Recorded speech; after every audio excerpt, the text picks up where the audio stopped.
Hello students, in previous session we have seen liver numerical and before that we have seen the design procedure. On the basis of that we have solved the numerical. So this is another numerical which I will tell you in this session. So I'll just read the numerical and write the given data with me also from your side so that you can understand. We have to follow same sequence which we have seen in design procedure in previous video. Clear?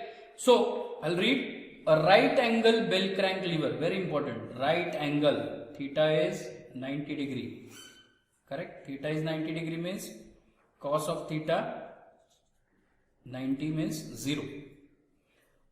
Used in pump mechanism as shown in figure, this is the figure they have given. The lever and pins are made up of steel, material FEE 250, that is SYT, yield strength in tension 250 Newton per mm square. So I'll write the given data, given SYT, how much? 250 Newton per mm square, and the factor of safety 4, factor of safety 4. The permissible bearing pressure at the pin is, permissible bearing pressure PB at the pin is 10 Newton per mm square. Determine the dimensions of the pin. Dimensions of the pins means what we are going to calculate, L1 and D1 question mark, because these are the dimensions of the pin. Pin and the section of lever near the fulcrum. The lever has a rectangular cross section. See, here they have mentioned this is the rectangular cross section, and the ratio of width to thickness 4:1. Very important. They have given the ratio 4:1. I can say it is D by B is equal to 4, or else diameter is 4 times width. Correct? Diameter is 4 times width. Is that clear? 4:1. So calculate the dimensions of the cross section. So this was the statement. So I have written all the given data which are required to which are required for the solution, or for which are required for calculating the parameters which they want as per the statement. So one by one I'll start with the numerical. As I told you, given data is very much important. So I'll start with the step number 1.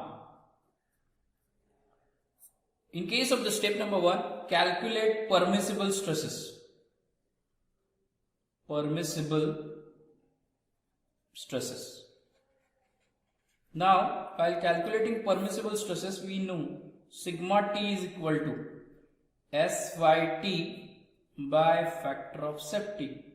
SYT is 250, factor of safety 4. So here we'll get the tensile stress 62.5 Newton per mm square. Clear? Then second, shear stress, of course it is in pin, but it is permissible, 0.5 times SYT by factor of safety. So whatever the value come, that is half of that, that is 31.25 Newton per mm square. Directly we'll get these are the permissible stresses. So after calculating this, our step number 2 is to calculate the forces acting on a lever. Forces acting on lever. Clear? We'll have to calculate the forces acting on a lever. Now see the diagram, what they have shown. Long arm, it is having 5 kilonewton load which is acting with respect to 500 mm distance. Second, short arm, effort P is given. So P is given, this is effort arm which is with respect to 250 mm distance with having fulcrum pin with resultant force of R. They have mentioned, and this diagram we need to draw. See, I'll explain at last how this diagram came. So this diagram we have to draw, and this is basically, it is a cross section. Cross section, this B into D, that cross section they have derived. So I'll tell you at last stage, but before that you just understand the figure. It is like this. Is that clear? So we'll have to start with the calculation of the forces. Clear? So I'll write the equation from the lever. I'll say unknown parameter is P. I can calculate, that is 5 into 10 raised to 3 into 500 force into perpendicular distance, which is equal to P into 250. Correct? So here I'll get the effort. It is in Newton. So I'll make box for it. So just calculate by multiplying this. The effort occur in the lever will get 10,000. Correct? Will get 10,000 Newton. This is effort. This we have calculated. Now this is the bell crank lever. As we know, the resultant is equal to square root of horizontal force square plus vertical force square minus 2pf cos of theta. This theta is 90 degree. Therefore, this term is 0. Therefore, I'll get the value is P is 10,000 square plus force. Force is how much? 5 kilonewton. 1, 2, 3 square. So here I'll get the resultant occur for the lever, which is in Newton. So resultant force will have to get 1180.3. So this will be the resultant force we have got from step number 2. Is that clear? So these are the steps which we have followed. Second step for calculation of the forces. Now we'll have to write step number 3 is to calculate the dimensions of the pin. To calculate dimensions of pin. So pin is having two dimensions. One is L1 and second one is D1. Very important. Correct? That we need to calculate. And for that I'll write, as we know, L1 is nothing but 1.25 times D1. This will have to always assume. If it is not given in the statement, we'll have to assume. In previous numerical they have given. Correct? Now I'll write the equation with respect to fulcrum pin. It is having reaction force R. That is R is equal to the total force is bearing pressure into L1 into D1. We have seen this equation. Now here the bearing pressure is given. L1 is known, D1 is not known, and reaction force, that is resultant, we have calculated. So just put the value, that is R11180.3 is equal to, bearing pressure is given, I think here in case of given data, 10 into 1.25 times D1 square. It is like that. So through which we'll get the dimensions of the pin, that is D1. Dimension of the pin. So here we'll get the diameter of pin is around 29.3. So we'll have to take it is 30 mm. Correct? And same L1 is equal to 1.25 times D1. So I will have to multiply by 1.25 and it is 37.38 mm. So I will have to take it is around 40 mm. Is that clear? It is around 40 mm and here we have taken 30 mm. So these are the dimensions which we have calculated as per the sequence for the pin case. Now the question is to checking of the stresses. Checking of stresses. Before checking of stresses, we'll have to calculate the dimension, and these dimensions we have calculated, and checking of stresses for pin.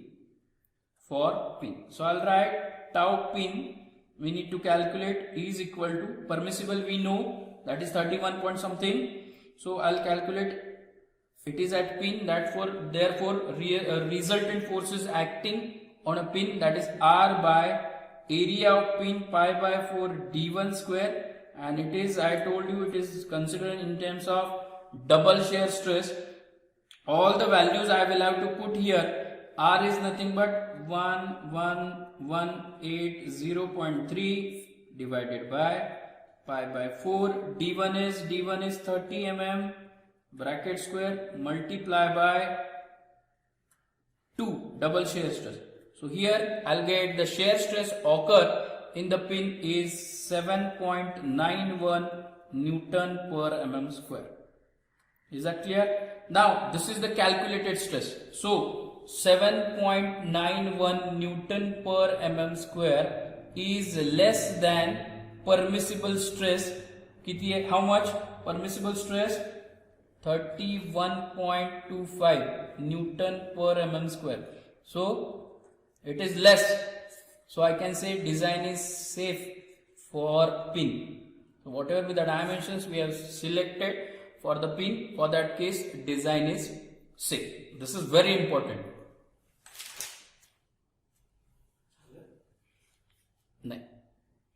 Now we'll have to calculate, this is the last step, we'll have to calculate, I think it is step number 4.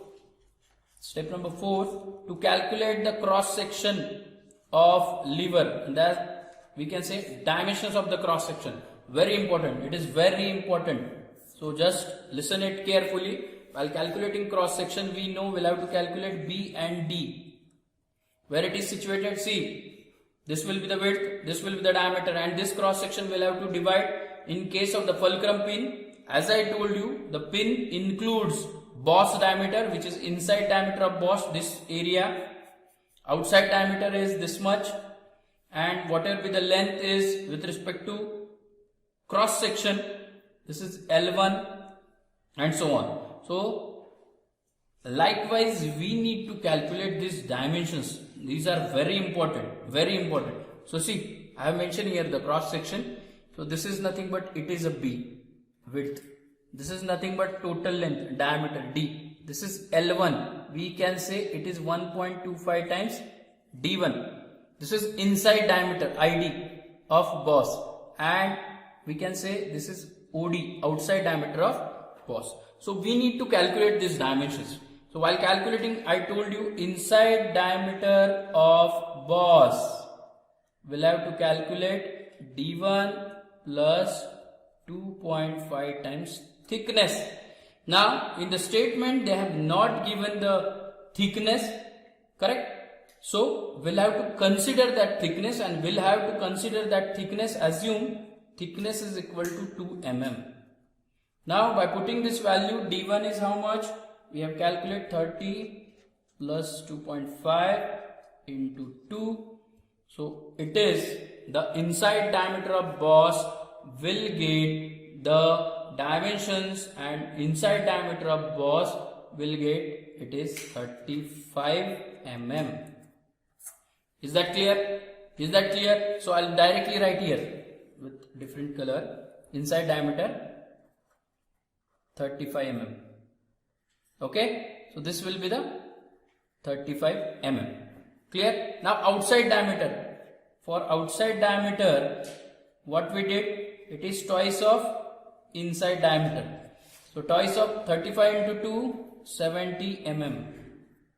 So I'll directly write it is 70 mm, correct. 70 mm. OD. We have calculated. Clear?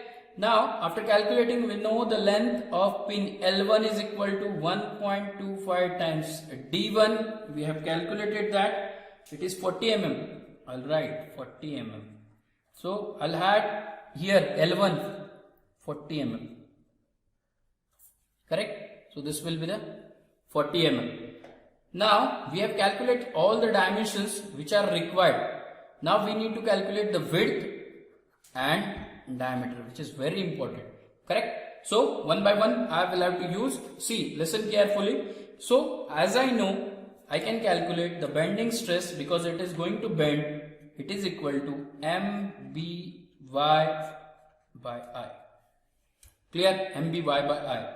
Bending moment will have to take. See, 5 into 500 is bigger one. So it is having more load, more bending will occur, and it is in the cross section line of the pin. So I will have to take bending. I'll directly write 5 into 10 raised to 3 into 500. This is bending into y. Y is neutral axis distance, that is d by 2. Now for that d by 2, it is very important. The given data, what they have given, d is equal to 4 times b. Correct? Now d by 2 means what? It is 2b. We can say here I will have to add 4b by 2. It is directly 2b. With respect to moment of inertia, this is rectangular cross section. Therefore, moment of inertia is equal to BD cube by 12. In this BD cube by 12, we know diameter is 4b. So I will have to write b into 4b is nothing but divided by 2. That is, in case of 4b cube divided by 12. So by putting this, I'll get the value of width and diameter of the cross section. Now while putting this, after putting, I'll directly get the width is b is equal to, so it is in mm. So width of cross section of lever is around 25 mm. Correct? And now for calculation of diameter, we know it is 4 times b. Therefore, by multiplying 4, I'll get it is 100 mm. Correct? So these are the major dimensions of the cross section of lever which we have calculated, and I will have to directly write b is equal to 25 mm and d is equal to 100 mm. Is that clear? So likewise we have calculated the cross section of lever. Now it is very important, we'll have to check whether design is safe for this cross section or not. We'll have to check design is safe for this cross section or not. So this additional step number 5, whatever be the overall moment of inertia. Here moment of inertia we'll have to take with respect to rectangular cross section. Now we'll have to consider moment of inertia with respect to, that is overall cross section. Now, while calculating overall cross section moment of inertia, it is very important, I must use, that is sigma b is equal to mby by I. So rest of the things whatever we have calculated are same, but here I need to calculate this bending moment, and this is overall. This is overall. So I'll write here, while calculating I overall, it is very important to understand, we'll have to consider the various cross section. First of all, I will have to make 1 by 12, that is BD cube by 12. In that 1 by 12 is common, and we'll have to consider the section. So I'll tell you, first is BD cube.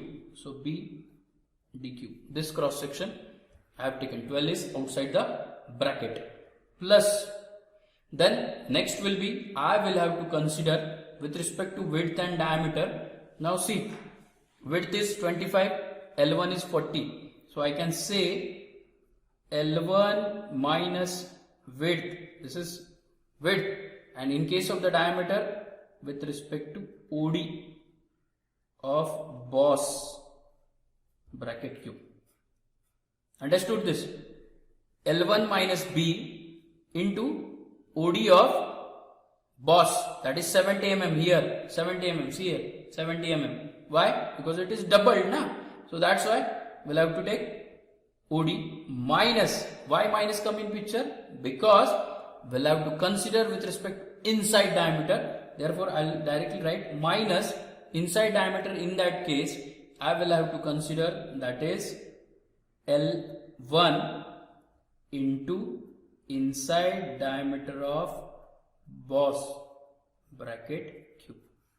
So this will be the equation for calculation of the overall moment of inertia, and that can be calculated. You can see, I'll write I overall is equal to, I'll write here 1 by 12 in bracket, BD cube, B is 25, D is 100 bracket cube, plus L1 minus B, L1 is 40, 40 minus 25, that is 15 into OD, OD is 70 mm, 70 cube, minus L1, that is, they have mentioned L1 is 40 mm into D cube, that is inside diameter is 35, so I'll write 35 cube, bracket complete.